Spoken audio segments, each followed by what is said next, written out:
केंद्र सरकार के गृह एवं खेल राज्य मंत्री नीतीश पुराणिक ने क्षेत्रीय सांसद विष्णुदत्त शर्मा और मंत्री बृजेंद्र प्रताप सिंह के साथ पन्ना टाइगर रिजर्व का भ्रमण किया और टाइगर का दीदार किया।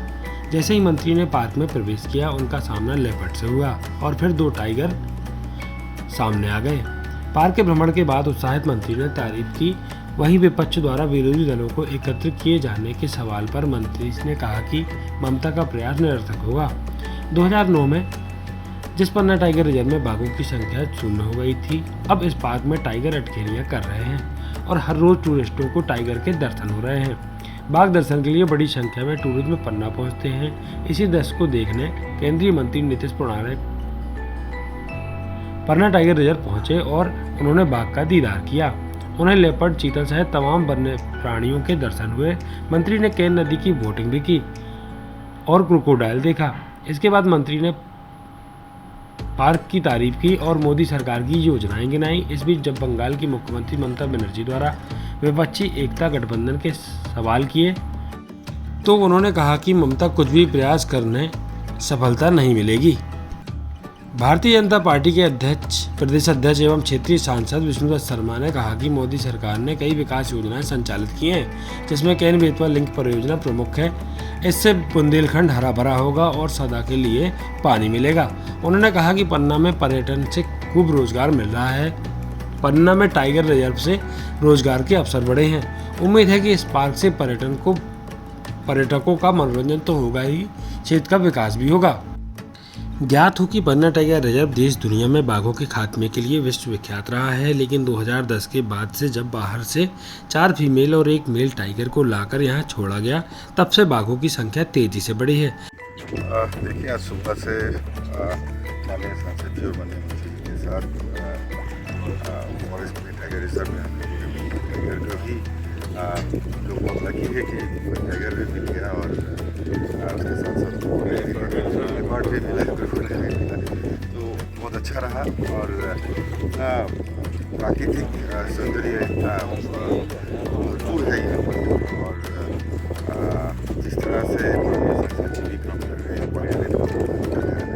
तो मुझे लगता है कि आगे जाकर यहाँ का जो टाइगर्स का जो आबादी है वो भी बढ़ेगा और जो वन्य प्राणी है यहाँ पर जिस तरह से शांति से रह रहे हैं और भी लोग के शांति और सुकून का जगह होगा।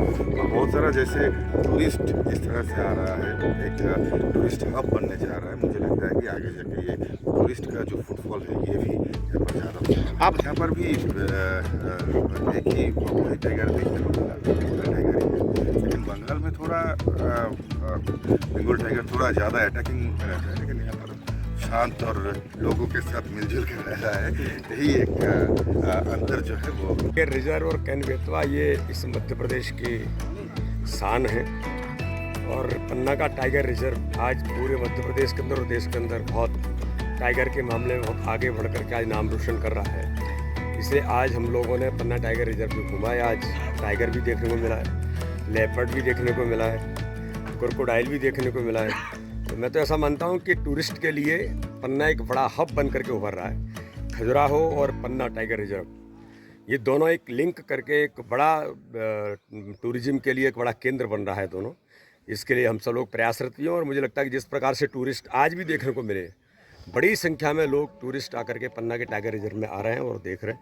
इसलिए हम सब लोग इस दिशा में और आगे कैसे किया जा सकता है, इसको और हब कैसे बनाए, इसके लिए प्रयास करें। इनके परियोजना प्रधानमंत्री जी का वो सपना है जो अटल जी ने जिस सपनों को सजोया था, आज उन्होंने पूरा किया है। 44,605 करोड़ की परियोजना वो बजट के अंदर स्वीकृत करके इस बुंदेलखंड को, जो सूखा बुंदेलखंड और गरीब बुंदेलखंड कहा जाता है, अब ये हरा भरा बुंदेलखंड और समृद्ध बुंदेलखंड बनेगा।